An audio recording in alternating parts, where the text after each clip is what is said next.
Okay, so we're looking at another approximation method for areas under curves, and it's called Simpsons Rule. I'll just give you a bit of a preamble. Obviously, you've just been doing rectangles and trapezoids. Now, trapezoids can be better if you have more of them, and each of them are called a strip. But a much better result is actually using the top of rectangles and actually putting in a parabola. So you don't have to worry about this preamble. And what we've got here is a formula, and the formula looks complicated, but when you see the example, it's pretty straightforward. So we're looking at an area from A to B, and we have n strips, like it might be 10 strips or 5 strips or whatever, and each of the strips has a width of W. So when we look at an example, we'll work out how to calculate W. You have to be given A, you have to be given B, and you have to be given N as part of the question. Okay? So this formula that you have to learn is, and again, we may be able to have a cheat sheet, I don't know yet, but the formula is a third W x plus 2e plus 4o, and I put a little tail on the O so it doesn't look like a 40. W is the width of the strip, x is the sum of the even values, x is the sum of the n values, e is the sum of the even values but you don't count n's, and O is the sum of the odd values but you don't count n's. So when you use it, this formula will become pretty straightforward. So what I want you to do is pause it, and when you're ready, come to the next slide. So here's an example. It's not hard to use. So we've got a parabola, y equals 3x squared minus 2x plus 1. I'm trying to find the area from 2 to 6, and I want to use 10 strips. So the first calculation you have to do is you have to work out how wide the strips are. So if we're going from 6 to 2, we go 6 minus 2 divided by how many strips, so each of the strips is going to be 0.4 wide. So then we set up a table. So we're starting from 2, and we just keep going up by 0.4 until we get to the last number, which is 6. Now in here is a calculation. I've done the first one for you. So just to show you how it works, 3 times 2 squared minus 2 times 2 plus 1.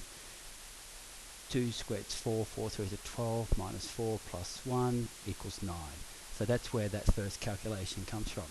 So what I want you to do is, it's just a bit of hack work. I want you to do the calculations, maybe split it up amongst your group, but you need to get the other values.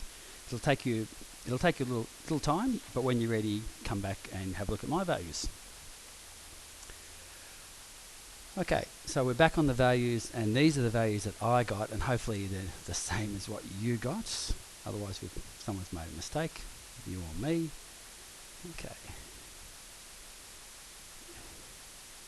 So I'm just copying this down from what I did last year. I can't read exactly everything, so hopefully it's right.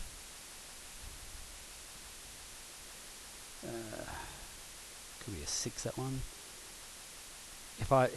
If some of these decimal places are wrong, it's because I can't read my own handwriting from last year. 83. It looks like 88 on my handwriting, and the last one's 97. So now what we have to do is we have to identify which are the x's, which are the o's, and which are the even.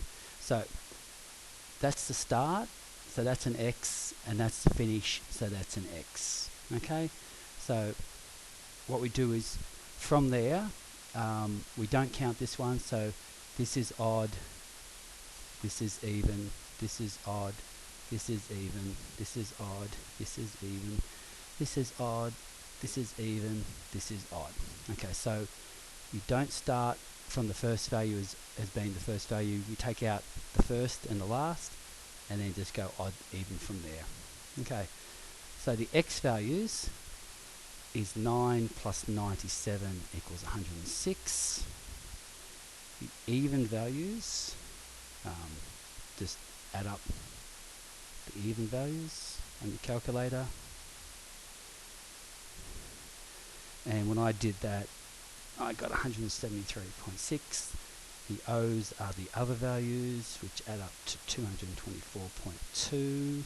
And so the area equals 1/3 times 0.4 times those numbers added together. So not all of them. So I'm standing in front of my board. So I've got 106. But then I need to have, if you go back to the formula, I need 2 evens, so I need 2 times 173.6, and I want 4 of the odds. When you chuck that on the calculator, you should get that answer. Okay, so copy that down, and when you're ready, come to another example. Okay, so we're looking at example 2. We've got a quartic function, power 4. Y equals x4 minus 3x squared from x equals 1 to x equals 6 for 10 strips. So what I want you to do is don't go any further. I want you to work out how wide the strips are and then come back live. So pause, work out the width of the strip, and then come back. Okay, so width equals 6 minus 1 over 10 strips. So each of the width is 0.5. So that's step 1. Okay, so now I want to set up a table of values. X, Y, and I'll do the first one. We start at 1. So what I want you to do now is finish off the table on the X values, and then when you're ready, come back live.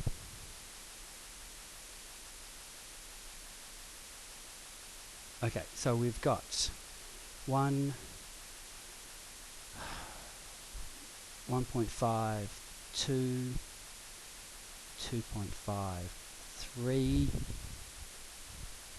Okay, after 3, 3.5, 4, 4.5, 5, 5.5, 6. So there are your X values. Okay, so now you have to work out your Y values. Bit of hack work.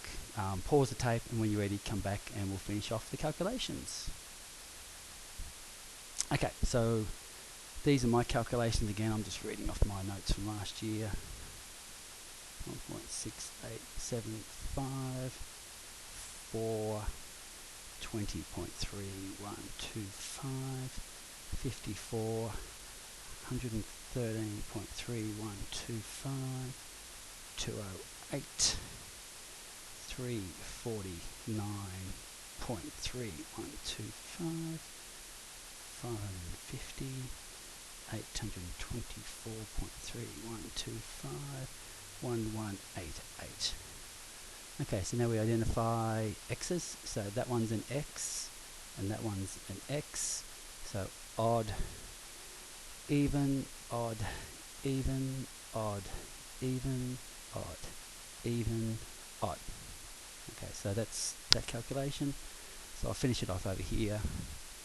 X is 1186, E is 816, O is 1305.5625.